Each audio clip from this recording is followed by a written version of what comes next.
Selamat sejahtera kepada semua. Saya Lee Kwek Hui.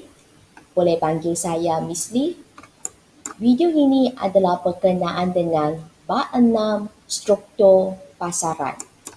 Di mana subtopik yang kita fokus adalah berkenaan dengan 6.1 konsep hasil dan untung serta 6.2 pengenalan kepada struktur pasaran.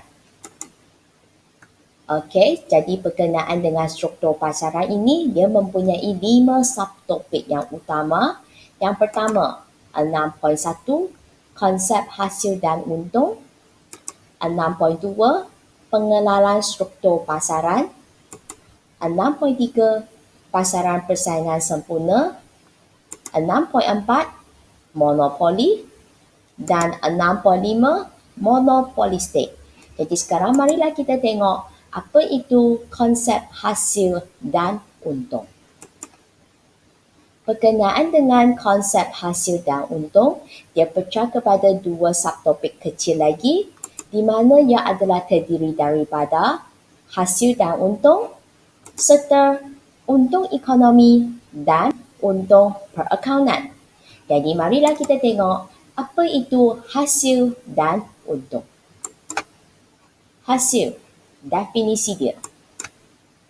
Dia adalah bayaran yang diterima oleh firma ataupun seseorang pengeluar atas kuantiti output ataupun keluaran yang dipasarkan kepada pengguna. Jadi hasil ini sebenarnya dia adalah merujuk kepada keluaran yang dapat dipasarkan ataupun dijual kepada pengguna, dan bayaran yang diterima itu ataupun kita kata perolehan yang diterima tersebut adalah dikenali sebagai hasil. Rumus bagi hasil.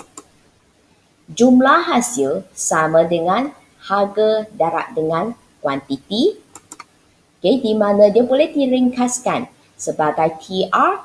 TR dekat sini merujuk jumlah hasil iaitu total revenue, harga iaitu P which is stand for price, dan kuantiti iaitu Q, quantity. Jadi ini adalah ringkasan rumus dia. Okey, jadi sekarang marilah kita sambung berkenaan dengan untung. Definisi untung.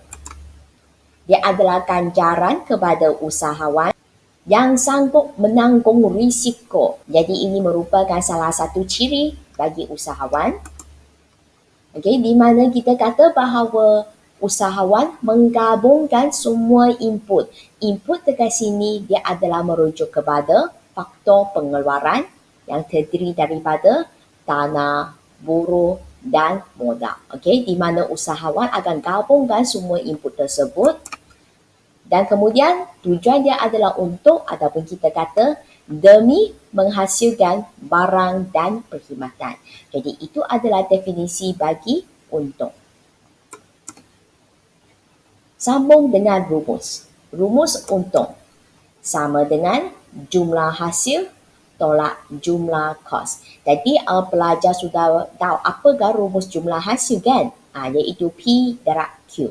Jadi kalau daripada hasil yang diperoleh, kita tolak dengan jumlah kos yang ditanggung oleh seseorang pengeluar ataupun sesebuah firma itu adalah dikenali sebagai untung.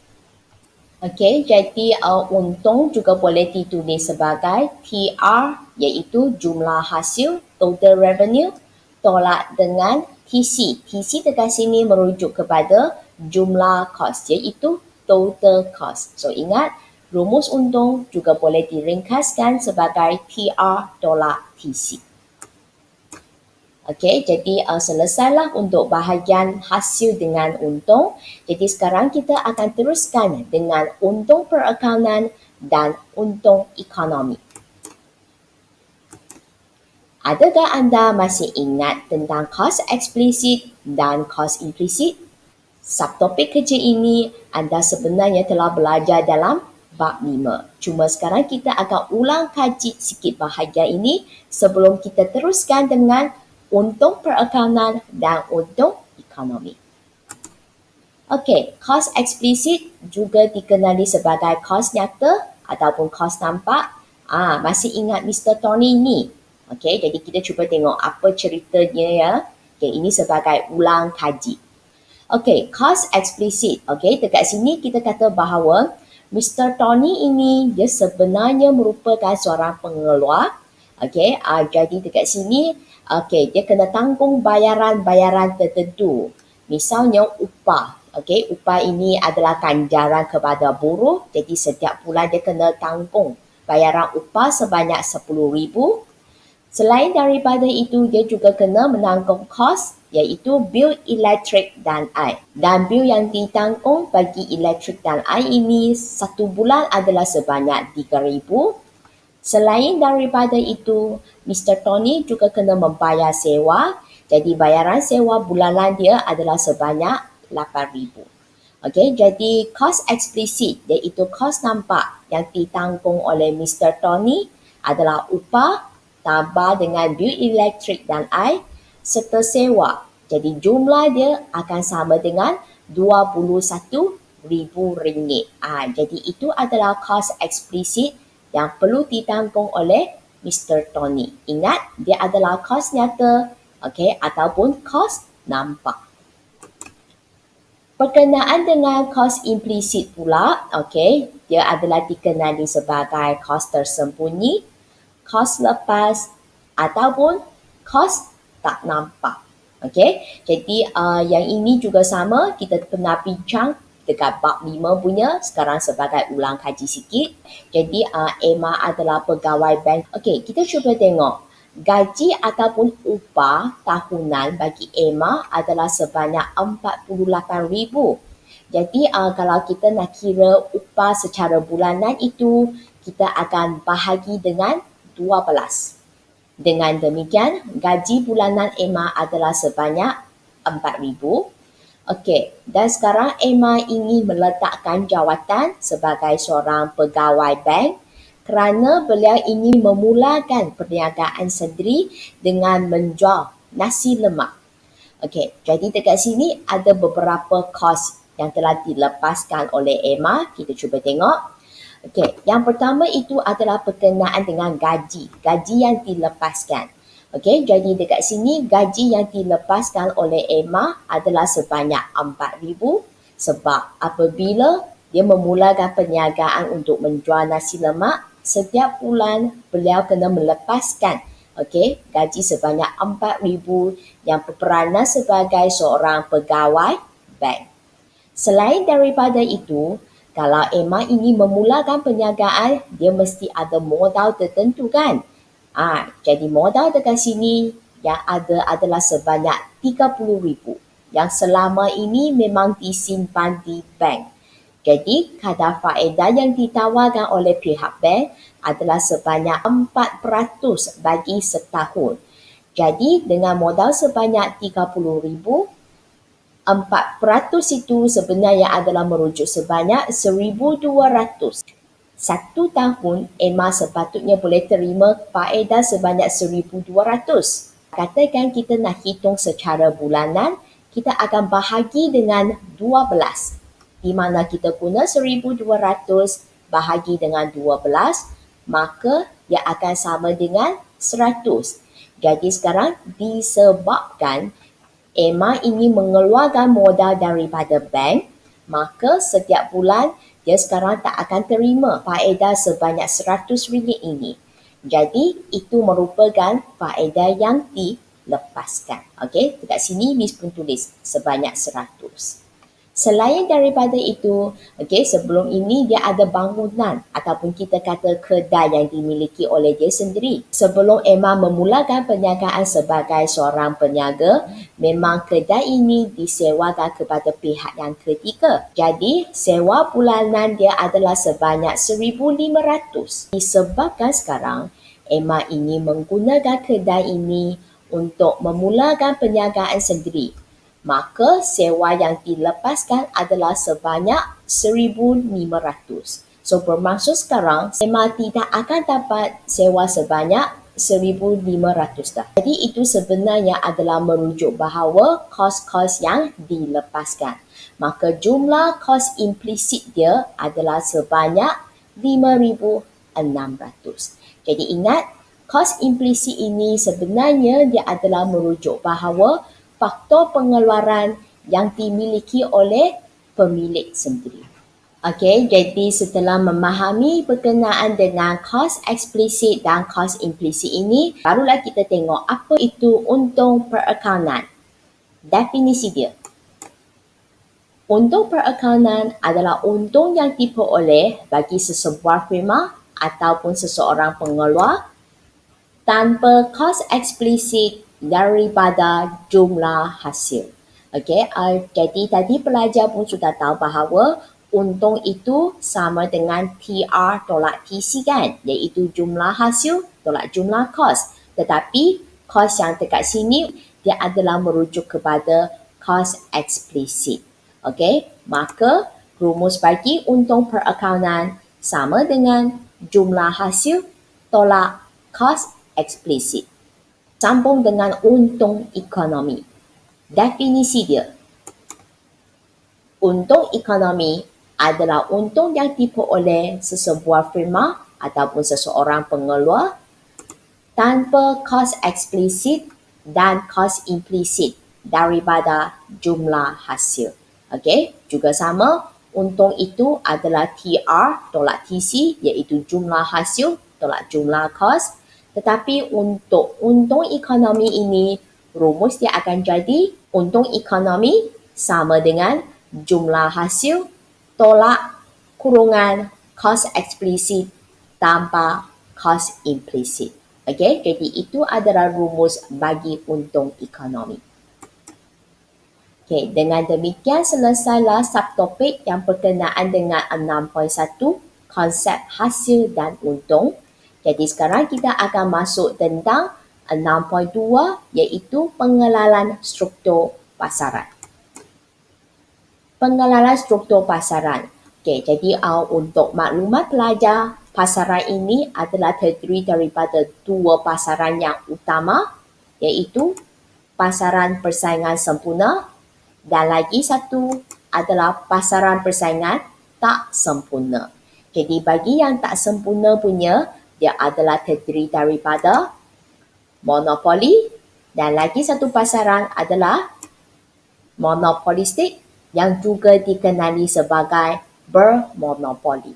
Jadi sekarang kita cuba tengok apa itu pasaran persaingan sempurna. Pasaran persaingan sempurna. Jadi berkenaan dengan pasaran persaingan sempurna ini sebenarnya tak ada satu contoh yang tulen untuk pasaran persaingan sempurna. Jadi dekat sini misalnya bagi satu contoh yang hampir ataupun kita kata mirip kepada pasaran persaingan sempurna. Okey. Jadi cuba tengok gambar dekat sini. Apa yang pelajar nampak? Ya, pisang goreng kan. Jadi ini adalah contoh yang Miss bagi. Okey, nanti kita akan cuba tengok dari segi ciri-ciri dia, okey, yang berkenaan dengan contoh ini. Pasaran persaingan sempurna. Okey, jadi nanti kita akan tengok ciri-ciri dia dan cuba bandingkan dengan contoh ini ya. Yang pertama adalah dari segi bilangan firma.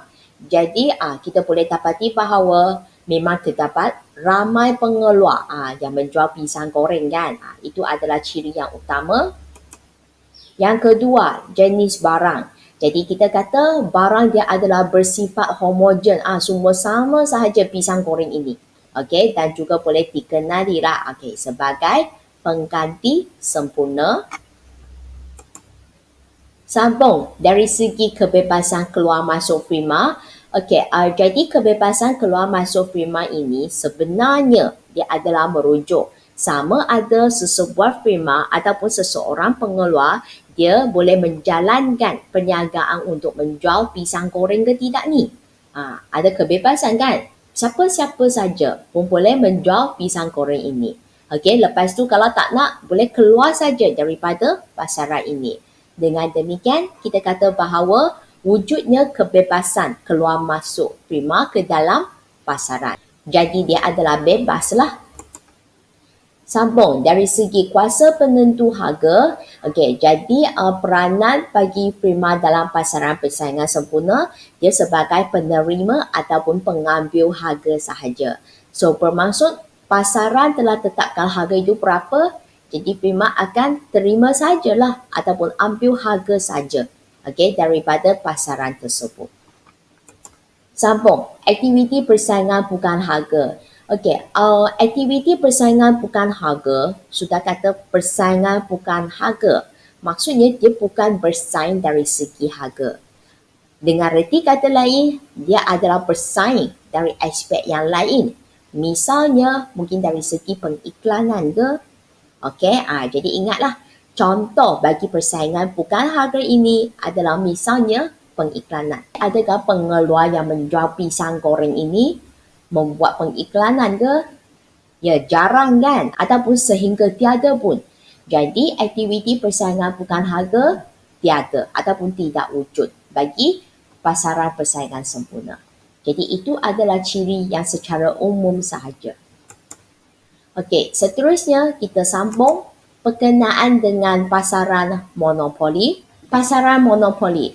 Okey, juga sama Miss akan kemukakan contoh supaya anda boleh ingat berkenaan dengan pasaran monopoli. Tenaga Nasional Berhad, so TNB, Indah Water. Jadi nanti kita akan gunakan contoh ini dan kaitkan dari segi ciri-ciri pasaran monopoli. Dari segi bilangan Prima, ya, dia adalah merupakan pengeluar tunggal. Kalau pengeluar tunggal bermaksud hanya sebuah firma sahaja yang wujud dalam pasaran, diikuti dengan jenis barang. Jadi, barang ataupun perkhidmatan yang ditawarkan bagi jenis firma ini adalah barang yang tiada pengganti. Sebab dalam pasaran hanya dia sebuah firma yang tawarkan barang berkenaan. Yang ketiga, kebebasan keluar masuk firma. Jadi kalau ada firma baru yang ingin mengusahakan ataupun menawarkan perkhidmatan yang sama, ia tidak bebas ataupun wujud sekatan. Bukan semua firma pun boleh masuk ke dalam pasaran itu ikut suka hati dia. Jadi dari segi kebebasan dia adalah tidak bebas dan ingat wujud sekatan. Wujud sekatan ini dia adalah bermaksud wujudnya halangan. Dengan reti kata lain, nak masuk ke dalam pasaran tersebut bukan senang, ada halangan dia. Okey? Sambung dari segi kuasa penentu harga. Okey, dia adalah penentu harga. Kenapa? Sebab dalam pasaran hanya dia sebuah firma sahaja. Dari segi aktiviti persaingan bukan harga, ya, tiada ya. Okey, kenapa? Sebab juga sama. Dalam pasaran hanya dia sebuah firma sahaja. Jadi, tak perlulah buat sebarang pengiklanan untuk mempromosikan barang ataupun perkhidmatan yang ditawarkan. Jadi, itu adalah berkenaan dengan pasaran monopoli. Diikuti dengan pasaran monopolistik ataupun bermonopoli. Pasaran monopolistik ataupun bermonopoli. Juga sama, Miss akan cuba kemukakan beberapa contoh bagi pelajar dapat sikit idea dulu. Pantene, Head and Shoulders, dah. Jadi pelajar boleh nampaklah ini semua adalah shampoo. Jadi ada pelbagai firma ataupun kita kata wujudnya firma Pantene, firma Head and Shoulders dan firma Dove. Jadi kita cuba tengok dari segi ciri-ciri dia pula. Dari segi bilangan firma, ramai pengeluar. Tetapi ingat, dia adalah tidak sebanyak seperti pasaran persaingan sempurna. Diikuti dengan jenis barang. Jadi bagi kategori barang ini, barang dia adalah dapat dibezakan sebab wujudnya reka bentuk dan pembungkusan sendiri. Maka kita kata bahawa jenis barang ini adalah barang pengganti hampir. Diikuti dengan kebebasan keluar masuk firma. Ya, dia adalah wujud kebebasan.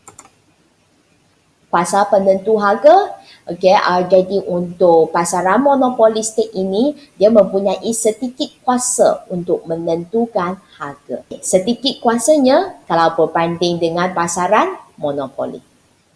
Dan akhirnya, berkenaan dengan aktiviti persaingan bukan harga, tadi Miss kata yang ini adalah berkaitan dengan pengiklanan. Jadi, ya ada kan, memang kita sentiasa nampak. Jadi untuk pasaran monopolistik ini wujudnya ataupun ada persaingan bukan harga. Jadi itu adalah berkenaan dengan ciri-ciri bagi pasaran monopolistik ataupun bermonopoli. Jadi sekarang kita akan cuba bandingkan aspek-aspek tertentu iaitu ciri-ciri dia bagi pasaran persaingan sempurna, monopoli serta monopolistik. Sebagai peringatan, pasaran monopoli dan pasaran monopolistik ini adalah PPTS, iaitu pasaran persaingan tak sempurna. Kita cuba tengok ciri yang pertama itu dari segi bilangan firma. Bagi PPS, banyak, ada banyak firma. Kalau monopoli, tunggal, maksudnya satu firma sahaja. Dari segi monopolistik, tak sebanyak seperti PPS. Maksudnya PPS mempunyai bilangan firma yang paling banyak, diikuti dengan monopolistik dan akhirnya barulah monopoli.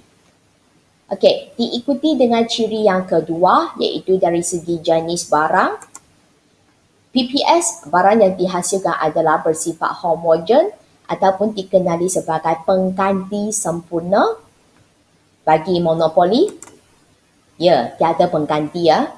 Sebab hanya sebuah firma yang menghasilkan barang sahaja. Jadi, tak ada barang yang boleh digantikan. Diikuti dengan monopolistik. Barang yang dihasilkan itu adalah pengganti hampir. Kita sambung dengan kebebasan keluar masuk firma. PPS, ya, dia adalah bebas. Monopoli, wujud sekatan. Bermaksud tidak bebas. Dan berkenaan dengan monopolistik, bebas. Dari segi kuasa penentu harga pula, PPS, ya, dia sebagai penerima harga saja ataupun pengambil harga. Bagi monopoli, dia adalah penentu harga. Manakala bagi monopolistik, dia mempunyai sedikit kuasa untuk menentukan harga. Ciri yang terakhir iaitu persaingan bukan harga. Bagi PPS, ya, tiada persaingan bukan harga. Monopoli juga tiada persaingan bukan harga, tetapi bagi monopolistik ada persaingan bukan harga. Jadi ini adalah perbandingan bagi ciri-ciri antara pasaran persaingan sempurna serta pasaran persaingan tak sempurna yang terdiri daripada monopoli serta monopolistik. Adakah penerangan Miss cukup terperinci? Boleh faham kan? Kalau penerangan Miss adalah mudah difahami, jangan lupa subscribe channel saya bagi sokongan kepada Miss. Seterusnya, marilah kita masuk sesi soal jawab. Sesi soal jawab. Soalan yang pertama. Apakah rumus untung ekonomi? Jadi untung ekonomi sama dengan jumlah hasil tolak kos eksplisit tolak kos implisit.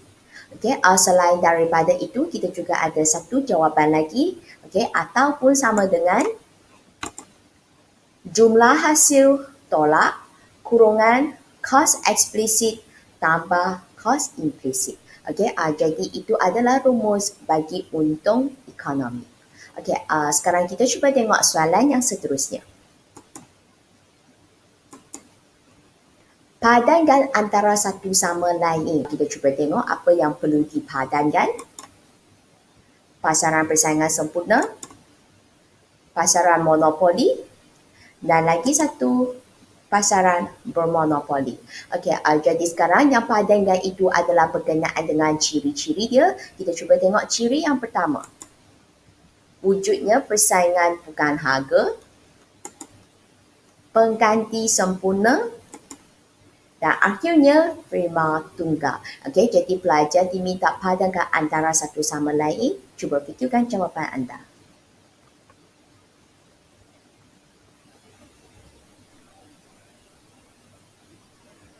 Okey, jadi kita cuba tengok yang pertama. Okey, yang berkenaan dengan pasaran persaingan sempurna, ciri yang dipadankan adalah, dia adalah pengganti sempurna, diikuti dengan monopoli. Ciri yang dipadankan adalah, dia adalah firma tunggal. Okey, jadi pelajar kena ingat, firma tunggal dekat sini sebenarnya adalah merujuk kepada satu firma sahaja yang wujud dalam pasaran.